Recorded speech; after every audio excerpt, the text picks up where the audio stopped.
Привет, я Саманта. Недавно я рассказывала свою историю про нерегулярные месячные. Если ты еще не видела это видео, посмотри обязательно. Сегодня я расскажу тебе 5 причин, по которым чаще всего бывает задержка менструации у девочек-подростков. Досмотри до конца, чтобы найти ответ на вопрос, почему пропали месячные. Но сначала не забудь подписаться на канал Секреты юной леди и нажать на колокольчик, чтобы не пропустить наши новые полезные видео.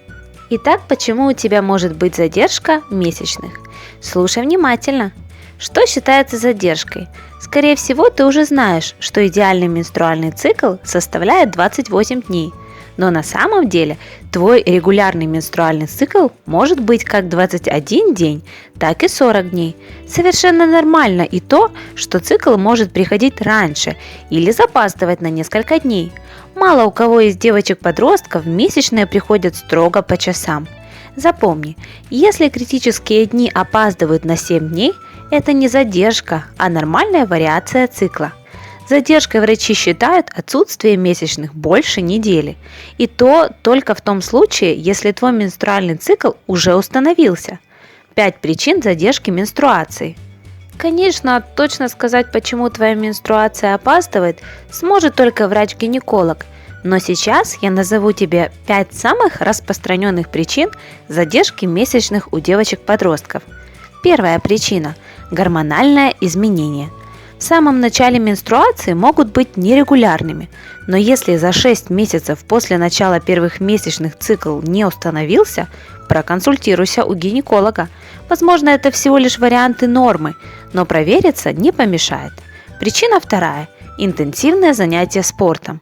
Задержка вполне может случиться, если ты долго ничем не занималась, а потом решила взяться за свою физическую форму и резко увеличила нагрузку. У девочек, которые активно занимаются спортом, цикл может измениться во время интенсивной подготовки к соревнованиям. Такая задержка месячных нормальна и оправдана усиленной нагрузкой на организм. Причина третья – изменение веса. Возможно, ты похудела, потому что занялась спортом, а может быть, попробовала чудо-диету или недавно болела. В любом случае, резкая потеря веса может привести к задержке месячных. Важно, если индекс массы тела стал меньше 18,5, то надо обратиться к врачу.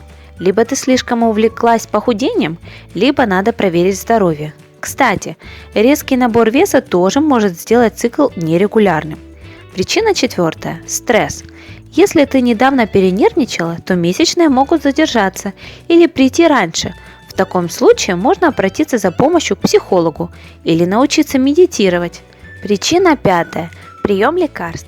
Некоторые медикаменты могут вызвать побочные эффекты в виде задержки. Например, самые обычные обезболивающие.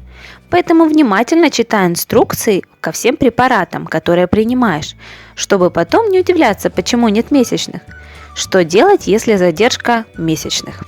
Конечно, есть еще одна причина задержки месячных, но она касается только девушек, у которых уже есть интимные отношения. В таком случае надо сделать тест на беременность. И если это не про тебя, месячные вскоре пришли, задержка была только один раз и здоровье в порядке, то можно расслабиться и списать задержку на стресс или спорт. Также не стоит переживать, если тебе еще нет 16 и твой цикл не установился. У девочек-подростков промежуток между месячными вполне может быть несколько месяцев. Если же тебе уже исполнилось 16, а менструальный цикл до сих пор нерегулярный, попроси маму отвезти тебя к гинекологу, чтобы уж точно убедиться, что твое здоровье в полном порядке. Если эти советы юной леди были тебе полезны, то не пожалей лайка этому видео. Также ты можешь задавать свои вопросы в комментариях. До встречи, подружка! Пока-пока!